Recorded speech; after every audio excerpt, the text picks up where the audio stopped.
early 2000s and Nokia is at the top of its game. They were the kings of the mobile phone world, dominating the market with their reliable and durable devices. Everyone from teenagers to business professionals had a Nokia in their pocket. It was the brand to have, the epitome of mobile communication. They were like the Apple of their time. Everyone wanted a Nokia. Their phones were known for their long battery life, sturdy build, and that iconic snake game that kept us entertained for hours. But then, a new era began. The smartphone revolution. Companies like Apple with the iPhone and Google with Android were changing the game. These new devices weren't just phones, they were mini computers in our pockets, offering a whole new level of functionality and connectivity, touch screens, apps, a whole new mobile experience. Suddenly, it wasn't just about making calls or sending texts. It was about browsing the internet, using social media, playing advanced games, and having a world of information at your fingertips. Now, Nokia did try to adapt. They weren't just sitting ducks. They saw the changes happening and made efforts to keep up. They developed their own smartphone operating systems and even released some touchscreen models. They had their own smartphone operating systems like Symbian. Symbian was quite advanced for its time, offering features that were ahead of many competitors, but it had its limitations and couldn't keep up with the rapid advancements of iOS and Android. But here's the thing. They were hesitant to fully commit to the touchscreen revolution. They were cautious, perhaps too cautious, and that hesitation cost them dearly. They kind of stuck with what they knew, those physical keypads we all remember.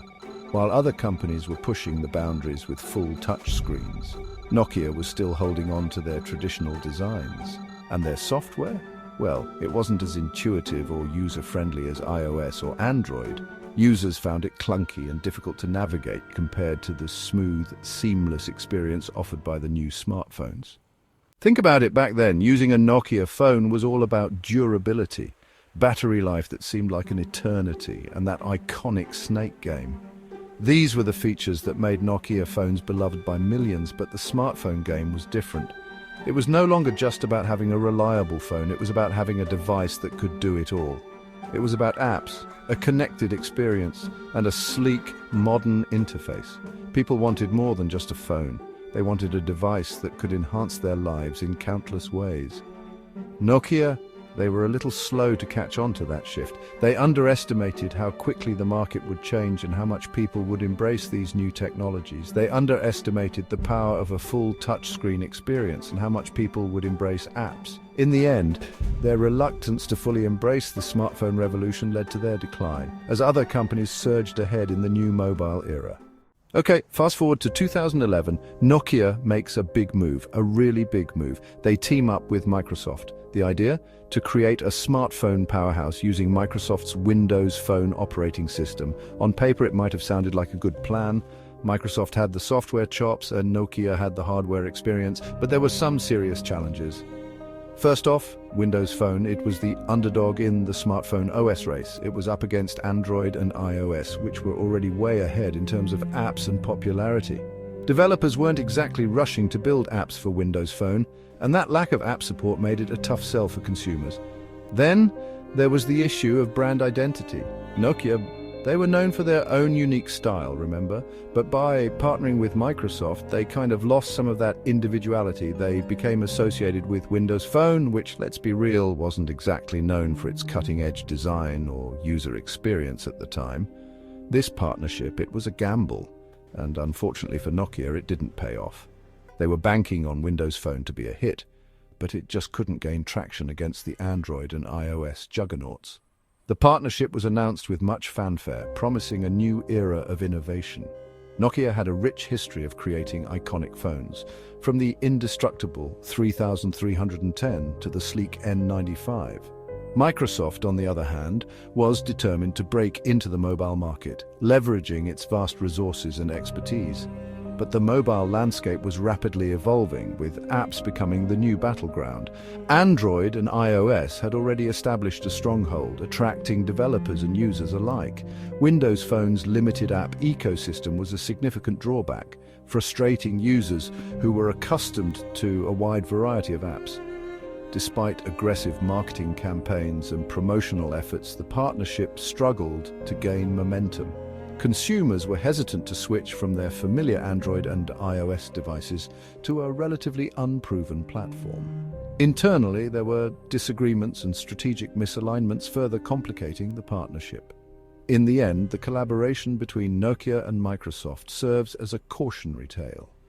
It highlights the challenges of navigating a rapidly changing tech landscape and the risks of betting on the wrong horse. Today, the smartphone market is dominated by Android and iOS, with Nokia and Windows Phone becoming footnotes in tech history. A miscalculation, perhaps? But it's also a reminder of how quickly fortunes can change in the world of technology, and as the city lights come on, we're left to ponder the lessons learned from this ambitious yet ultimately flawed partnership. Now let's talk marketing. You see, even with great products, if you don't market them effectively, it's an uphill battle. Marketing is the bridge between a product and its potential customers. Without a strong marketing strategy, even the most innovative products can get lost in the noise, and Nokia, they made some missteps in this department too. Despite their technological prowess and a history of reliable devices, their marketing strategies often fell short. One of their strategies was something called umbrella branding. This approach involves using a single brand name for multiple products, which can be effective if done right. Basically, they used the Nokia name on a wide range of phones, from basic models to smartphones. The idea was to leverage the strong brand recognition of Nokia across different market segments. The problem, it created confusion in the market. Consumers couldn't easily distinguish between the high-end and low-end models. This lack of clarity made it difficult for customers to make informed purchasing decisions. Consumers were like, wait, which Nokia phone is the good one? This confusion diluted the brand's value and made it harder for Nokia to position itself as a leader in the premium smartphone market. The lines between their high-end and low-end devices got blurred, and that hurt their brand perception, especially in the smartphone segment. When customers can't tell the difference between a budget phone and a flagship model, it undermines the brand's credibility. Then, there was the way they sold their phones. Nokia relied heavily on traditional distribution channels, which worked well in the past but became a liability in the rapidly evolving smartphone market. They relied heavily on traditional distribution channels, like carrier stores. While this approach ensured widespread availability, it also limited their ability to directly engage with customers. But the thing is, in the smartphone world, having a strong online presence is crucial. The digital age demands that companies meet customers where they are, online. Companies like Apple and Samsung were killing it with their online stores and direct-to-consumer marketing. They understood the importance of a seamless online shopping experience and invested heavily in their digital platforms. Nokia, they were a little slow to adapt to this shift in consumer behavior. Their hesitation to fully embrace e-commerce and digital marketing put them at a disadvantage. They didn't fully embrace the power of online marketing and building a direct relationship with their customers. In today's market, a strong online presence isn't just an option, it's a necessity for survival and growth. Alright, let's be real for a second. I don't ever slow up, no I don't take shit. I got no love for the fakeness. If you wanna play tough and wanna hate this, I'll always show up. I don't ever slow up, no I don't take shit. I got no love for the fakeness. If you wanna play tough and wanna hate this, I'll always show up and make a statement. I don't ever slow up, no I don't take shit. I got no love for the fakeness. If you wanna play tough and wanna hate this, I'll always show up and make a statement. Everything I do so instinctive and so passionate. Every word I move so descriptive like an adjective. I got a vendetta against people who patented being negative when you should be getting after it. I got facts over tracks. That. Now here's the thing about being at the top. It's easy to get comfortable, to believe that your success is invincible. And to some extent, Nokia might have fallen into that trap. They had a legacy, a history of success, and they believed that their brand name alone would be enough to keep them afloat. They underestimated the competition. They thought that even if they were late to the smartphone game, people would still flock to buy Nokia phones just because of the name on the back. But the market had changed. Consumers were no longer blindly loyal to brands. They wanted innovation, they wanted value, and they were willing to switch to companies that were delivering on those fronts. Nokia's overconfidence, their belief that their brand name was enough, it blinded them to the realities of the market. They didn't adapt quickly enough, and they paid the price for it. Let's be honest, in the tech world, standing still is basically moving backward. You have to constantly innovate to push the boundaries of what's possible. And unfortunately, that's an area where Nokia faltered. They were known for their durable, reliable phones, but somewhere along the line, they stopped taking risks. They stopped pushing the envelope. Their designs became a little stale. Their software didn't feel as fresh or exciting as the competition. They were iterating on existing ideas instead of coming up with groundbreaking new ones. And in a market that thrives on innovation, that's a recipe for disaster. Think about it. What were the last truly innovative features that Nokia introduced? It's tough to pinpoint, right? And that's the problem. They needed to be constantly evolving, constantly surprising consumers with new ideas and technologies.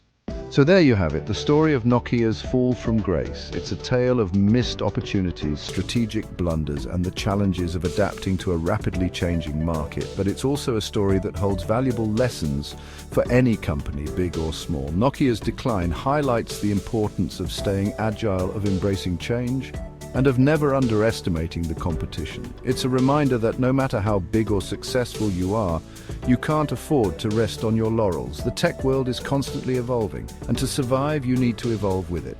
You need to be willing to take risks, to innovate, and to always put the customer first.